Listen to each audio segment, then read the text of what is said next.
Si me asomo algo ahí también. Sí, te tienes que asomar mucho. Tú eres full verde, ¿no? Ella es full verde. Vale, yo soy... Con mesa. Con mesa. Verde sobre verde, y eso queda bien. Sí, porque no vamos a hacer ningún croma. Esto es una cosa Claro, no, digo sin croma. Vale. A ver, el pelirrojo con el verde queda muy bien. Pero tú eres pelirroja de verdad. Es decir, tú no me viste en el rellano. Claro, no, te iba a decir, no. Ahora he visto como mucho centrado la investigación en los pelirrojos. No soy negra. Ella es Tamara Pazos, en la voz de la salud. Sí, otra vez porque saca un nuevo libro. Entonces, estamos aquí con Tamara Pazos. Esto parece un podcast. Tiene estética de video podcast, pero no es un podcast. Vale. Es el capítulo 0 y último de este podcast. Entonces, estamos con Tamara Pazos, de profesión, iba a decir, bueno, de formación, Mejor. bióloga, de profesión, ¿qué dirías? Bueno, técnicamente soy técnico de comunicación y divulgación científica. O sea, ahora mismo es lo que soy. Pero pero En mi técnicamente- categoría profesional, de mi contrato a jornada completa, O sea, en la seguridad social, soy técnico de comunicación y divulgación científica. ese epígrafe no existe. No. En la seguridad social. ¿Tú crees que técnica de comunicación? No, serás, no sé, Técnico administrativo. Sí, creo que estoy bajo ese... epígrafe. Sí, ¿Y qué tal? la verdad es que muy bien. ¿Sí? Sí. O Vas sea, a- encontré muchos beneficios en eso versus ser autónoma. Autónoma XY influencer, por ejemplo. Sí. Mundo difícil de redes, ¿eh? Como... Solitario, tedioso, ególatra, muy agotador. Pero no creo que tú hayas sido muy ególatra, ¿no? Pero si no te gusta, es lo que es. Ya. Pero tú te has caído alguna vez en la tentación esa de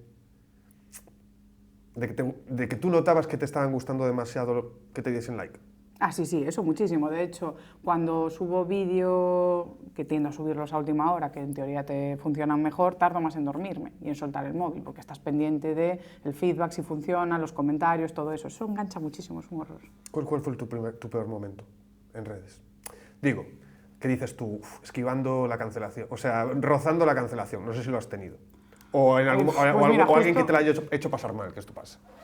No, de hacérmelo pasar mal, no, pero fue justo cuando estaba empezando, que tenía unos 2000 seguidores, e hice un vídeo sobre el sexo y el género, explicando un poco esos conceptos desde la biología o desde lo que se puede entender desde la biología. Y claro, al principio funcionó bien, de forma, estás metida en tu nube de algoritmo, todo bien, de repente se empezó a viralizar un poco más, entonces llegó al otro lado del algoritmo y de la opinión, entonces ahí se mezclaban un montón de comentarios y de repente fue como que en 2 semanas pasé de 2000 a 12.000 seguidores y fueron, pues eso, como cosas positivas y desagradables. A modo, había cosas que era como, ¡juá!, cuánta repercusión, y luego gente cogiendo mi vídeo, tergiversándolo un poco, Claro. haciendo su propia versión del vídeo en redes sociales, diciendo cosas de mí que era rarísimo. Claro, es que entiendo que, así por lo que me cuentas, que no sé cómo fue, parece que lo cogieron como para justificar.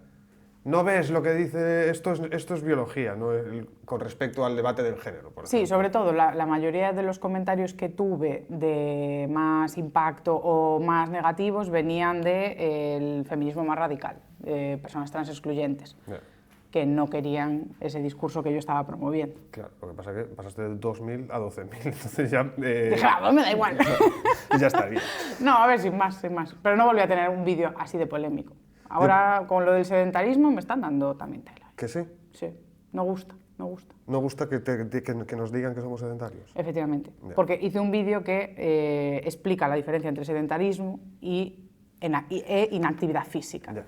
Entonces, dile tú a una persona que va a correr 1 hora al día que es sedentaria. O sea, es como que te peta en la cabeza, entonces ahí sí que hay Es que algo esto de revuelo. lo hablé yo hace poco con una investigadora que está en Columbia, Nueva York, que se llama Diana Dietrich, no sé si la conoces. No. También hablaba que por su consulta no para de pasar gente que es sedentaria, pero que hace 1 hora de actividad física. Pero es que, claro, es que yo creo que ahí nos vemos atrapados un poco por nuestra realidad, de nuestro trabajo, de nuestras vidas, de nuestras obligaciones.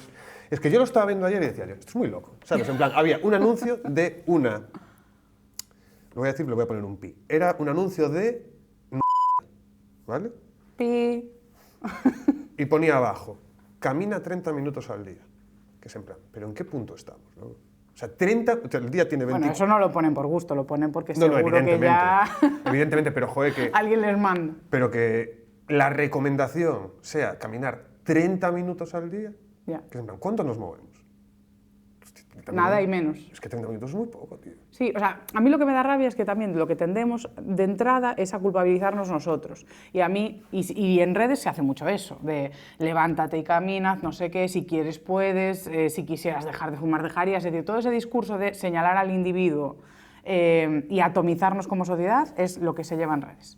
Y a mí es algo que me irrita, porque cuando yo lanzo esos mensajes, el foco es, si el problema está en el trabajo, colectivicémonos para mejorar esas circunstancias. Es decir, no te estoy diciendo que tú eres el problema porque tú estás 8 horas sentado, sino igual que se consiguieron mejores jornadas de trabajo, que nos hagan revisiones médicas en el trabajo, que miren que sí ya tenemos, todo eso no se consiguió por decir, yo debería caminar más, sino yo debería demandar al Estado y al empleador unas mejores condiciones. Pues eso lo contaba el otro día, que también me metí un poco en este vídeo y decía en plan de... Pero como reflexión, era ni siquiera una crítica, porque por ejemplo aquí pues, lo hacemos sin problema, ¿sabes? Pero de decir cómo esa parte de cuidarnos siempre recae en nuestro ocio, ¿no? Es en plan... Claro, soy cuídate, sedentario viendo series, claro, no soy sedentario en el trabajo. Claro, exactamente. Cuídate, pero cuídate cuando salgas de aquí, ¿no? Exacto, Eso exacto. y esa parte. Y como que en esto de que tú decías, de demandar y no sé qué, ya había ciertos comentarios que ponían, pero es que no te tiene que venir el Papa Estado a salvar. Una tendencia que viene, que está muy en boga últimamente, de eres tú, no es el Estado, obviando, creo yo, un montón de factores, ¿no? Pero ya iba por ahí la cosa, ¿sabes? A ver, es que, y yo eso también lo entiendo, es decir, cuando a la persona, si magnificamos mucho el discurso de todo lo que tenemos alrededor es injusto o todo es culpa del contexto, generas una situación de vulnerabilidad, a modo, bueno, entonces yo ya no puedo hacer nada, una indefensión. Entonces sí que podemos hacer, hay una pequeña horquilla en la que una persona puede mejorar y hay otra en la que podemos demandar, que eso es lo que no hacemos, es que no se nos pasa por la cabeza. O sea, somos una generación, yo creo que en eso bastante perdida, en lo de protestar y quejarnos, yo creo. O sea, de todas formas sacó un libro hace poco Sapolsky, que era en plan, se llama Decide, me parece, que es en plan... no recuerdo ahora exactamente el nombre. La pastilla. Sí, pero no, pero lo que decía él es que no existe... O sea, él es... Determinista. ¿Eh? No. Perdón. O sea, sí, determinista a full, ¿sabes? Se dedicaba a desmontar mediante estudios científicos constantemente que el libre albedrío no existe en ningún Yo también me momento. considero determinista, muchísimo. Pero o sea, full. O sea, Sí, no sí, es que yo tú también. hablas de una pequeña horquilla. Esta persona dice que no existe esa pequeña horquilla.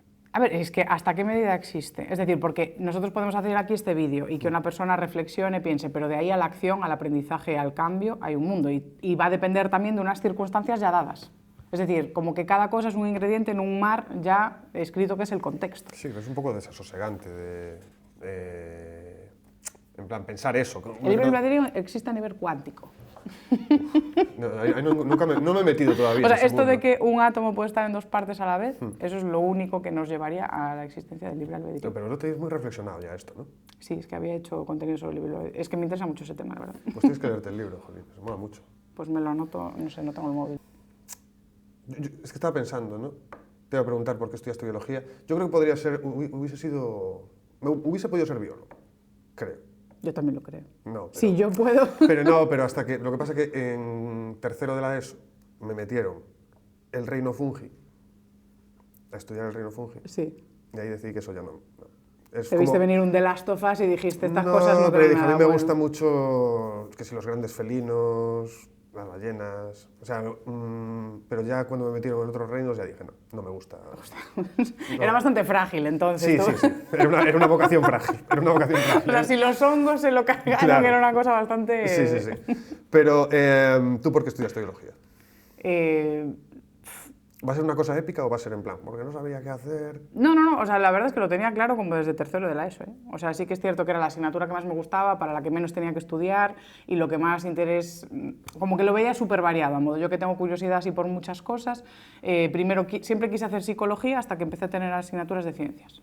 Entonces dije, esto me resuelve más curiosidades o más dudas. Probablemente porque tampoco tuve asignaturas de psicología en la ESO ni bachillerato. Igual ahí sí que me hubiese inclinado más, porque sí que tiene bastante de peso de ciencia esa formación también. ¿Te Fue un poco por ahí. ¿Te gustan los hongos? Los hongos... El reino fungi en general. Es que me Las parece... IFAs me gustan, y ahora que estuve viendo The Last of Us me, A ver, eso me claro, está reconcilié bastante con el reino hongo. Ya, es que a mí yo lo siento por todos los amantes de la micología, pero a mí lo que me hicieron es en plan, no, vais a ir... O sea, literalmente me pusieron de deberes ir un fin de semana a por setas al monte, ¿sabes? Y, no, Qué peligroso, también te digo. sí, no las podías comer ni nada y tal, pero bueno. Sí, a ver, a mí el mundo de identificación no me gusta nada. De hecho, en biología te hacen un examen que es el de BISU. ¿Qué es el mundo de identificación? Identificación de cosas. Ah. Es decir, tú te tienes que chapar 1000 especies de autóctonas, de plantas, hongos y demás, y tienes un examen de BISU que tienes como 20 segundos por planta, entonces te ponen una bandeja, levantas, tal, y tienes que poner la especie. Pero el nombre... Nombre científico, claro. No puedes poner ortiga. No. Se parece a una ortiga. No. El nombre científico, es decir, el género y especie. Especificar ahí tal. Pero eso pasa mucho, es como en historia, en plan, pues en qué fecha fue. No, es que no sé hasta qué punto Ya. tú lo consideras o te ha sido útil saber la especie, el nombre en un latinejo de eso, ¿sabes? O sea, no sé hasta qué punto es necesario, y ya esto es un debate a nivel educacional, Ya. ¿no? Pero en plan, eso, ¿en qué año fue la Revolución Francesa? Evidentemente, pues está bien saberlo. Es que yo como luego, al formarme en neuro, encontré mucho sentido a todas esas cosas tan rococós de cómo se nos educa y por qué los procesos son como son, y es por cómo se va estructurando las capas del conocimiento en el cerebro. Entonces sí, o sea, estudiar eso, todo lo de los géneros y especies en la taxonomía, pues realmente saber los géneros y especies y de qué vienen unas de otras te ayuda a entender y componer muy bien el mundo, y no solo eso, es decir, lo asocias a otro conocimiento que te dan en biología de pues los de esta rama del arbolito tienen estas adaptaciones al medio porque se criaron en esta zona. Entonces luego lo vas vinculando también con la historia geológica de un sitio, la orogenia que hubo, o sea, como que de repente entiendes muy bien el terreno en el que vives y el porqué de las cosas. Entonces, da gustirrini, da gustirrini. No, sí, te lo compro, ya está. Pa' ti. No da para más esto, no da para más. Sacas un nuevo libro, estaba pensando yo, ¿de qué fue el anterior? Que era el segundo ya, en realidad, Sí. este es el tercero. El anterior iba sobre, voy a meterlo en la etiqueta de hábitos saludables. Este es sobre envejecimiento, que también va un poco de hábitos saludables, en realidad, Sí. entiendo. Sí y no, o sea, este es un poco más friki, es decir, va un poco más a las capas un poco más científicas y también tiene mucha más parte del contexto social que afecta a eso. O sea, este sí que es un poco menos de empoderarte a ti con hábitos y más de reflexionar qué circunstancias del entorno en el que vivimos afectan a la salud, a la longevidad, a la calidad de vida y a la vitalidad, O sea, que es lo perky que tú estás. sospecho que me vas a decir que, por ejemplo, ser pobre envejece. Sí. Sí, ¿no? O, aunque mantengas esperanza de vida, la calidad de esos últimos años, porque eso está pasando mucho, estamos viendo aumentada la esperanza de vida, pero la calidad de esos años no se equipara a los que vas a vivir. Es decir, no vas a vivir 110 con la calidad de los 50 o los 60, vas a vivir simplemente 20 años con 80. Claro, pero tú, eso, por ejemplo, tú has leído muchos papers para esto, entiendo, ¿no? Sí. Claro, ¿y cómo se conjuga ese mundo, las ciencias sociales, donde podemos hablar de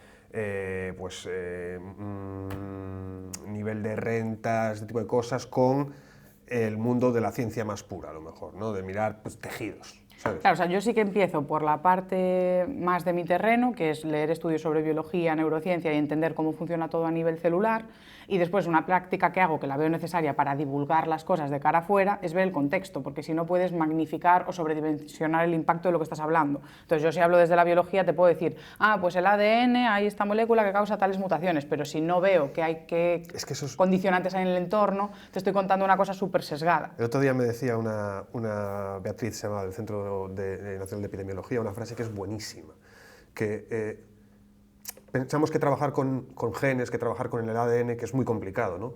Y me decía, pero es que por lo menos el ADN lo tengo dentro de un tubito. Claro. ¿Sabes? Todo lo que pasa fuera de ese tubito es lo realmente complicado, ¿no? ¿Por qué te ha pasado esto? ¿Te has expuesto una vez? ¿Ha sido una exposición crónica? ¿Ha sido aguda? ¿Ha sido repetida? ¿En qué momento de tu vida lo ha hecho? Y eso no está nunca dentro del tubito, ¿no? Está como siempre fuera, y recopilar y cada eso... persona que suma ese dato también tiene su propia circunstancia, porque claro, obviamente cuando tenemos un volumen de datos suficiente ya puedes extrapolar por lo menos algunas teorías o vínculos, es decir, igual no tienes la causalidad misma de cómo le pasó cada cosa a cada persona, pero puedes decir, vale, pues el consumo de ciertas sustancias, el consumo de este tipo de dieta, pues se ha relacionado con estas patologías. Entonces luego es donde puedes ir uniendo la ciencia a ese contexto socioeconómico. Es decir, pues yo sé que las células, cuando están sometidas a este tipo de productos tipo ultraprocesados de forma sostenida o en un sistema digestivo, pasan estas cosas, pero luego también lo interesante es ver qué población consume más ultraprocesados y por qué. Ya. Porque entonces ya no es solo es que consumes ultraprocesados, es que igual lo que tengo que abordar es el contexto que te hace consumir eso. Es que creo que estamos, o sea, aquí estamos muy orgullosos del tema de la dieta mediterránea. Para que la tenga. Claro, es que eso te iba a decir, me parece que es ya como, en plan, si hablásemos del imperio de Carlos I, ¿sabes? O de Felipe II, Sí, sí, es como en plan, no, pero la dieta mediterránea nos protege. Y es en plan, ¿pero dónde está la dieta mediterránea? No, sí, de hecho, todo buen libro sobre envejecimiento tiene que empezar hablando de las zonas azules, porque es como tienes que empezarlo, y yo ya no lo empecé así porque es que las zonas azules están yendo al garete. O sea, precisamente por contaminación de hábitos de otras zonas. Es decir, esas pequeñas islas donde había personas súper longevas, con muy buena calidad de vida y demás, pues de repente ya se está viendo que están descendiendo, que cada vez pues, se va reduciendo esa longevidad o que ya no tienen unos datos tan diferentes al resto de la población. También porque el resto vamos aumentando en esperanza de vida, pero como que ahí se están contaminando ya de más sedentarismo, de más ultraprocesados, de esas dietas tan típicas de una región, pues que ya se están contaminando de Claro, pero es que la globalización. creo que nos estamos haciendo trampas al solitario, ¿sabes? En plan de que seguimos creyendo realmente que nuestro estilo de vida es mediterráneo. A O ver, sea, entiendo que sí, que hay una parte que sí, pero cuando se muera la generación, quiero decir los boomers, cuando se muera la generación que está por encima de... O sea, no creo que un millennial de España coma muy diferente a un millennial de Ohio. No lo sé, igual esto es... o sea, no, yo tampoco lo creo. De hecho, si vas viendo, es que es muy curioso cómo la serie, o sea, las series de televisión, los programas y todo eso generan cultura. O sea, es que y generan demandas de ciertos productos. Y de hecho a mí me sorprendía ver series de hace años, me puse a ver Padre de Familia el año pasado y de repente veía cómo empezaban a meter productos de desayunar avanzando las temporadas que ya no eran los típicos del principio de una tostada con mantequilla, una tostada con pan, de repente aparecían y cosas así. Es decir, como productos ultraprocesados que de repente empezaron a normalizar que se desayunasen cuando no se desayunaba eso aquí. Pero padre de familia. En Padre de Familia, en Los Serrano, o sea, ¿Pero varias ¿Padre series... de familia o médico de familia? Ah, perdón, médico de familia. Ay, yo siempre digo mal las cosas. Estaba diciendo yo. ¿Qué hace Family Guy. Stewie comiendo ¿sabes? O sea, No, médico de familia y Los Serrano, perdón, sí, médico de familia. claro, sí. Pues que eso, que vas viendo como poco a poco avanzan las temporadas y de repente empiezan a meter elementos que no eran los típicos del desayuno de aquí de toda la vida y fue la forma, en plan de, pues si normalizo que Curro está comiendo desayuno o estos cereales o demás, pues tú de repente normalizas que se desayuna así aquí, cuando no se desayunaba así. Ya. Tampoco se desayunaba súper bien aquí, la verdad. Ya, no, yo... O sea- Ya, pero no se llamaba bien, pero a lo mejor tenías todo el resto... Sí, el leche re- con y pan, por ejemplo. Claro, o tenías el resto del día de que, vale, ibas a desayunar. Esto va a tener esto más pitidos que el Alfonso Molina, ¿vale? Pero te quiero decir, igual tenías por la mañana... Café y por la tarde. Café, o por la tarde ron. Ay, no, pero por la mañana. Pero luego, en plan, pues no te comías una pizza. Yo digo pizza, tú me dices. Yo pizza. Pizza. Creo que me sale natural pizza. Es que está pizza, Pizza, que soy yo, y pizza, pizza. que también me mola mucho. Bueno, en fin, ya Lo que aumenta muchísimo, no solo la calidad, sino la cantidad de comida que comemos de ese estilo, es lo que ha aumentado el tiempo de consumo de ocio de plataformas. O sea, ¿Cómo? El consumo que tenemos del ocio de plataformas, que es pues, ver series en... Es que digo las marcas, Netflix, HBO, bueno, estas cosas, que se ha asociado muchísimo. Es que, claro, se asocian en estudios cosas que ya vemos, es decir, que te pones a ver series y te pones a comer.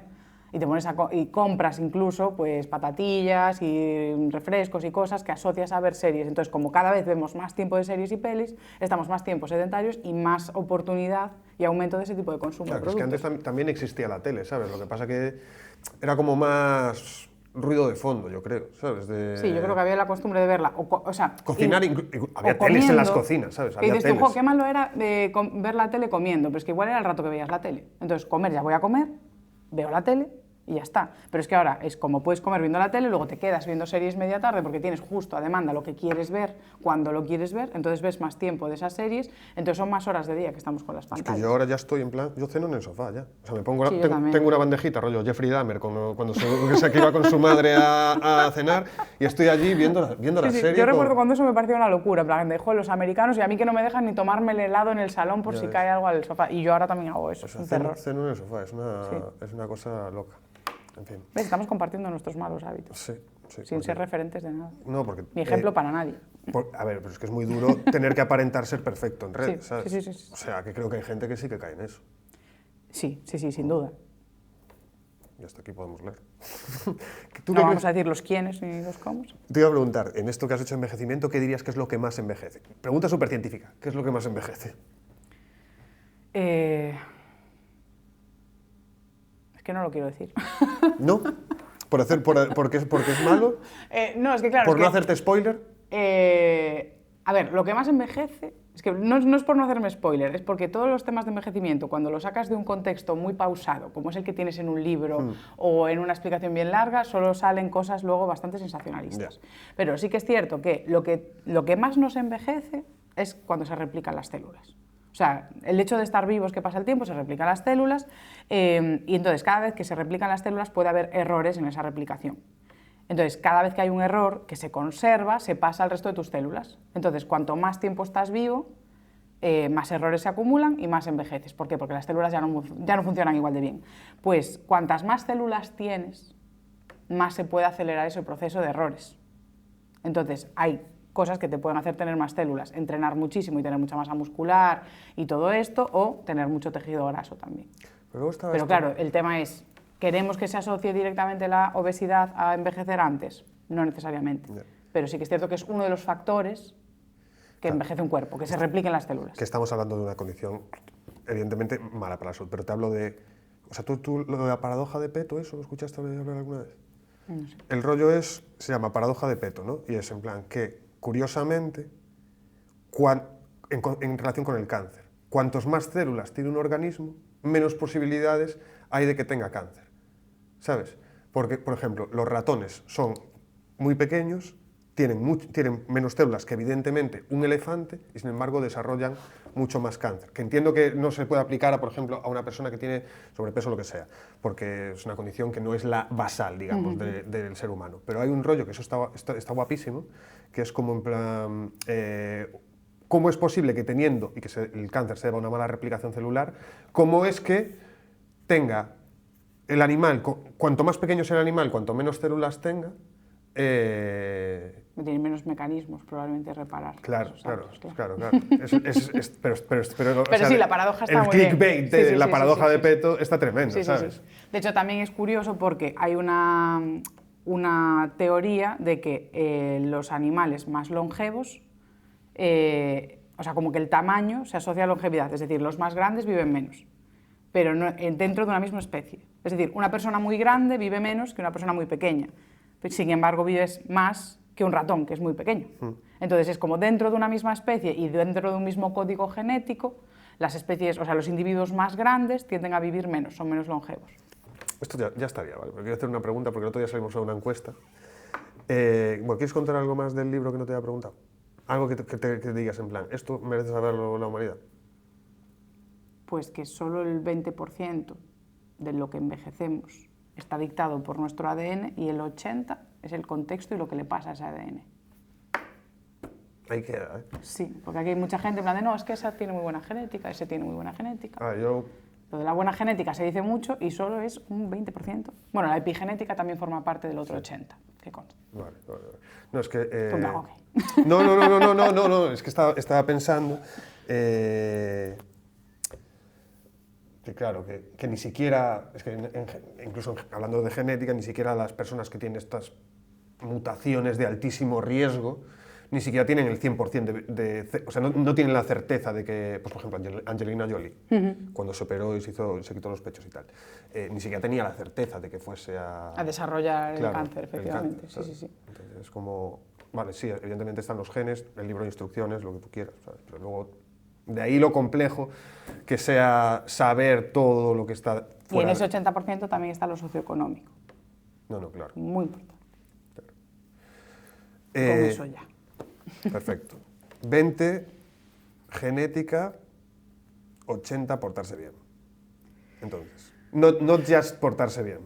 Que se porte bien el mundo. Correcto. Claro, portarse claro. bien y suerte. Claro, el 20% está escrito y el 80% Un written. está escrito en el entorno, no en ti. El otro día salíamos a la calle y hacíamos una encuesta de preguntar a la gente cuál fue tu experiencia más cercana a la muerte. Que no significa que estuvieses a punto de morir, sino simplemente que en algún momento dijiste, "Buah, si esto se llega a complicar un poco más", tal. Yo, por ejemplo, y esto, yo tengo la mía, ¿vale? ¿Qué tienes? La mía. O sea, mi experiencia más cercana. Probablemente bastante lejana. Pero fue un día que me metí con bandera roja al lado del rompeolas en la playa de Lorzán, que me dio una vuelta a la ola, o sea, me pasó la ola por encima y me dio unas vueltas y quiso que saliese. Adolescente, malísima época, y tuve suerte, ¿sabes? En plan, o sea, salí. Pero considero que es lo más cerca que estuve yo de que me pasase algo muy malo. ¿Tú tienes una? O sea, yo creo que la tuve sin que pasase absolutamente nada. Y años después, o 2 años después, me enteré en plan de, ¿qué podría haber pasado? Es que estas cuentan, ¿no? Es que no implica tener que estrellarse a 300 km Claro, por o sea, hora yo y soy haber muy sobrevivido. torpe, o sea, yo creo que vivo siempre al borde de morirme, porque soy una persona súper torpe. Entonces, eso es mi base, mi baseline. Pero así como dato curioso, hubo una vez que tenía unas presentaciones en Barcelona de unas historias en 2020, yo creo que era justo así después, no, fue antes, bueno, da igual los plazos. Tenía algo que me podía poner nerviosa y yo estaba, pues eso, notaba así como palpitaciones, tal, no sé qué, y estaba con una amiga enfermera que me dijo, en plan, "Va, no te rayes, para lo que sea, yo tengo un aquí.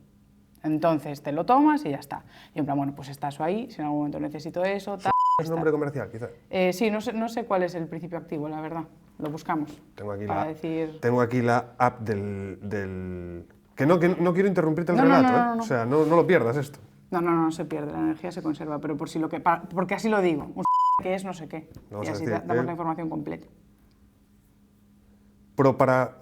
Propranolol hidrocloruro.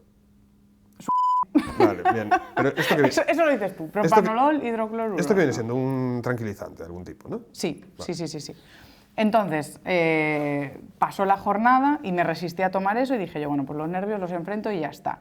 Pues al año me hicieron un control médico en el trabajo en el que me descubrieron un síndrome prestitatorio de Wolff-Parkinson-White, que es una cosa bastante rara, que tenía en mi corazón desde que nací. Y cuando me hicieron la visita en cardiología, me dijo, joder, pues no es mal que te lo detectamos, porque, por ejemplo, tú te tomas un y te puede dar un infarto. No, tío. Buah. Pero ¿cómo? ¿Qué es lo que te encontraron? Es un síntoma, o sea, un síndrome prestitatorio, es decir, como el corazón cuando naces tiene un montón de nervios por ahí, por así decirlo, conexiones que se van cerrando para que solo queden las necesarias. La que da la instrucción de que se den los latidos, como el marcapasos, y la que lo filtra y los da.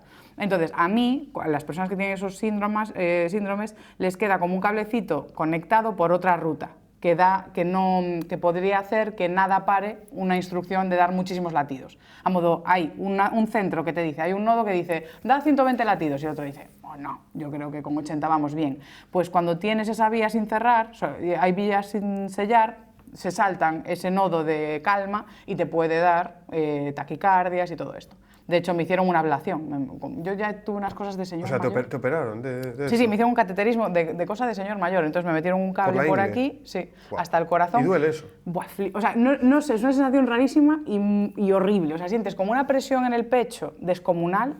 O sea, como si te fuese a explotar. O sea, yo sentía que eso ahí iba a explotar por dentro. O sea, no era dolor. No era dolor porque creo que no hay nociceptores como tal, pero es una sensación de O sea, tú presión. notabas que algo subía. O sea, la entrada del catéter no lo entra. Sí, por ahí noté algo, pero lo que notas en el corazón es que ellos lo que hacen es quemarte directamente esa vía para que cicatrice y con la cicatriz ya rompen la conexión. Entonces, cuando quema ahí es cuando notas una presión descomunal dentro. Buah, qué movida, pero ahí chaval. no estuve cerca de morirme porque yo ahí estaba en el hospital. Yo, claro, estuve más cerca de morirme si me hubiese tomado ese Ya. sin saber yo lo que llevaba aquí en el corazón. Qué locura, chaval. ¿Se lo contaste después a tu amiga esto? Sí, sí, le dije, Marina, que es Marina, que sepas que me llegas a dar y me matas. Ya. Y menuda broma. Ya A ver, ves. igual no, ¿sabes? Es decir, lo que me dijo es que es peligroso. A ver, ha sido lo suficientemente importante como para que esté hoy aquí Exacto, y la cuente anécdota. esta Sí, historia. pues estaba pensando otras, o sea, en surf igual sí que tuve alguna torpeza de poderme haber matado. También con olas, pero como ya contaste tú, quedaba un poco repetitivo. No, no, es buenísima. O sea, Claro. la tuya está muy bien. Claro. Pues nada más. Ahora que- mucha gente en paranoiada. No, no, no, no, no, no. Bueno, mejor, que no se tomen medicaciones así a lo loco. Es decir, yo me iba a tomar Pero una como- medicación como sin tú, ¿no? prescripción. Como tú. No me la tomé, no me la tomé, no me la tomé. No te la tomaste. Claro, no llegué a tomarla. Ah, vale, es pues que sí. y por eso me queda la incertidumbre. ¿Y Claro. si me la hubiese tomado? Claro. Ya, Por eso digo que la recomendación es no se tomen, señoras ni señores, medicación sin prescripción. Ya, tío. Que no se puede. Qué movida, ¿eh? Está bastante guapa, ¿sabes? Sí, sí, es la primera vez que hago esta pregunta a, Pues joder. a un invitado, iba a decir yo aquí. La primera A vez que los hago- muchos invitados Sí, que es, la primera vez que- en este- es el primer programa y la primera vez que hago esta pregunta y ha sido muy satisfactoria. Pues puede quedarse. Sí, tío. Como tu revuelta. Sí, o mi ruina, o tu ruina. Es un poco Ya. ruina, en realidad. Bueno, en fin. Pues si me hubiese morilo, sí. Sí, no, pero está bien, ¿sabes? O sea, considero, es que es eso, es que la idea es eso, no es en plan que casi Ya. Douglas es, sino en plan... Bueno, si no llego... Bueno, es que eso ya está. Porque digo, si no llego a tener la suerte de que tuve un seguro privado, igual me seguían tratando un asma y era un tumor. ¿Tuviste un tumor tú? Sí. ¿Qué dices? ¿En dónde? En el pulmón. ¿En serio? Sí, sí. ¿Pero era benigno? Era teoría, sí. muy poco maloso, por así decirlo. O sea, malignidad muy baja. Y lo tenía en mi bronquio... Luego te puedo enseñar un vídeo. Se llama George Gargarilla, le puse el nombre. Buah, ¿pero esto cuándo fue? En 2021. Hostia, no fue hace nada, tío. Sí, sí, sí. Estuvieron 5 años tratándome un asma, porque yo estaba al 40% de capacidad pulmonar. Y me estuvieron tratando asma, mi hermana tenía asma, y asma, pues venga, vamos a tratar asma. Yo ventiladores, tomaba tres inhaladores al día. Y yo seguía viviendo fatigada constantemente. Pues por suerte, justo me tocó una doctora que me dijo, ¿te hicieron alguna placa en algún momento tal? Y yo, pues la verdad es que no. Y dijeron, hombre, pues, o sea, esto que no mejora y tal, habría que mirarlo. Pues fuimos a hacerme la placa y de hecho yo fui a esa consulta de revisión sola, porque yo no me esperaba nada, yo, me están revisando el asma, pues de repente ya me sientan, tal, no sé qué, y la tía, mira, es que resulta que tienes un tumor en el pulmón. Y yo allí en plan, bueno, ya empecé a llorar a modo, ¿pero qué me estás contando? Y dice, no, dile a tu familiar qué pasa. Y yo, ¿qué familiar? Si yo venía a revisarme el asma, tío. Ya, tío. Pues sí, estaba en el bronquio principal izquierdo, pero como así, de 5 centímetros, entonces ocluía casi toda la vía y no se había visto porque nadie me había hecho una placa. Qué Y yo cada movida, 2 por 3 chaval. tenía neumonías, porque claro, o sea, bronquitis, porque como el moco no me subía bien, pues a Claro. poco me acatarraba y tal. Y me hicieron eso, pues la cirugía súper guay, de esta que ya solo por una incisión, Sí. la paroscopia y pam. Sí. Y me quitaron ese trozo de bronquio, empalmaron y... Qué y movida, ya ¿eh? está. Qué movida, qué cosas... Y yo en plan de, joder, macho, yo ahí con inhaladores Ya, tío. 3 al día. Mamacita, qué movida, tío. Buah, nuevo miedo desbloqueado. También te digo, me dijeron que era una cosa rarísima para mi edad, es decir, muy poco frecuente ese tipo de tumores, o sea, muy raro. Yo dije, me siento ¿Y esto, especial. 20, esto sería el 20% o el 80%? O un poquito de todo. Es que en mi familia, la verdad, tenemos todos los genes que había de cánceres, los tengo por parte de padre, de madre, tíos, o sea, vamos, que yo estoy rodeada, y más que tendré. O sea, este no es el primero. Pues Lo nada, tengo muy claro. con este mensaje nos marchamos. Joder, hermano. Claro, es que de hecho yo estaba escribiendo el libro y digo yo, joder, claro, es que cuanto más viva, más probabilidad de tumores voy a Claro, tener. pero es que eso es así. Y yo Eso- ya los tengo. Eso lo he hablado un día con Juan Fuello, que es en plan, es investigador en cáncer sí, allí sí. en tal, y decía, es que vida es cáncer, ¿sabes? Son sinónimos. Es una movida. Sí, sí, Muy y yo mal. soy un melanoma con patas. Ya, yo también tengo que mirarme unos lunares. Pues nada, con este mensaje de irnos a mirar lunares, lo vamos a dejar aquí. Muchas gracias. El título del libro, para que la gente lo sepa y se vaya a comprar. Crecer sin envejecer o casi. O casi. Tío, ¿cómo te gusta siempre ahí, ponerle... Es que me gusta precisamente romper ese tipo de títulos que los detesto. Ya, ya, Entonces ya. me hace gracia Ya.